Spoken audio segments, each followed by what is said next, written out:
the sun rises over Beech Grove Farm.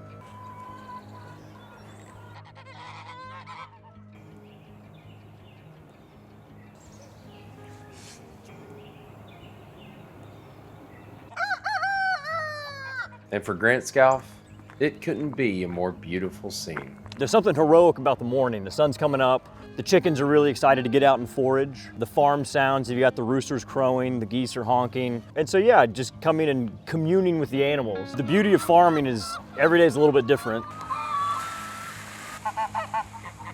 And you know, he didn't always envision himself as a farmer. What drove your passion here and what keeps you doing it every day? So I grew up in Seymour, born and raised, and spent the latter part of my childhood, let's say high school, wanting to get out of Seymour. You know, it's a small town, so I always thought of Knoxville as kind of the big city.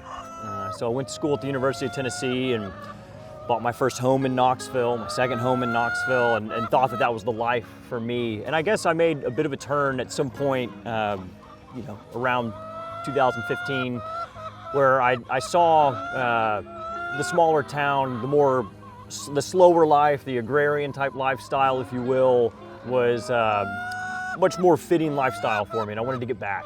Why chickens? Chickens are great because they're just mobile fertilizers. So we have to feed these chickens, and in return, they fertilize our pastures. And the side effect of all of that is we get great eggs that we can sell. And how Grant raises those eggs has a profound effect on your health. I think what a lot of people don't understand is that an egg is not an egg is not an egg. A pasture-raised hen lays an egg that is higher in beta-carotene that they're getting from eating the leaf matter. It's higher in a lot of the fat-soluble vitamins, vitamin K, vitamin E, a different fatty acid profile, omega-6 to omega-3. And so it's a more nutrient-dense, healthier egg to be eating eggs from a pasture-raised chicken. Making sure his chickens have fresh grazing, well, that brought about some creative inventions. All right, Grant, we're here in the very loud Eggmobile, as you call it, right? Yep. Tell me what this does. We just set our next paddock up to where it abuts this one, and we can just open a fence, and they know the routine. They know that fresh grass and ground and bugs and all the things are over there. They go over there, hook this up, pull it in behind them, close the fence, good to go. And providing farm fresh eggs for a community means a higher level of efficiency. You know, if I want to feed my community, I need to do more than just kind of hobby farm.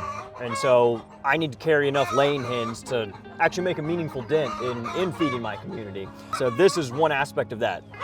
There's 2 banks of nesting boxes in here. They're laying their eggs, they're rolling down to a conveyor belt, and it keeps the eggs clean because it's keeping them away from the chickens. They can't peck at them. And I can just stand here with my egg tray, and I can be bringing the eggs to me in one location, very efficiently collecting, versus going in there, reaching into different nesting boxes to collect eggs. I think relocalizing kind of the food systems and the foodways, I think is important for resilience, for nutrient density, for community. I think a lot of rural American towns have been hollowed out because farms have been driven over the past 75 years to get bigger and bigger and bigger, to mechanize, to take labor off of the farm, and replace it with, you know, labor-saving devices and things of that nature. And Grant stays passionate about filling a need as much as he can on a local level. Our market garden, as far as enterprises go, is one of our smaller enterprises. But with that said, we do try to grow as much as we can in a high-density fashion. And one crop that we're real passionate about here is our garlic. We really like storage crops because we can grow a bunch of them, we can cure them, and then we can store them. And we can be selling them throughout the year, or we can be eating on them throughout the year. And garlic is just, you know, we talk about nutrient density. Garlic is another health food for us. You know, it has antimicrobial and antiviral properties. We'll use it in all kinds of different ways here on the farm and in our cooking. Getting to know the farmers in your area and patronizing them and doing it as direct to them as possible, because every layer that you put between you and your farmer, that's another kind of, you know, beak dipping into the trough and taking some of that profit that could go directly to your farmer. The United States imports over 50% of its fresh fruit, you know, from abroad. It imports a little over 1/3 of its fresh veg, and you know, for the state of Tennessee, I bet those numbers are even higher. And so, bringing that production back home and make localizing it a little bit more, I think is really important for a lot of reasons that we've talked about today.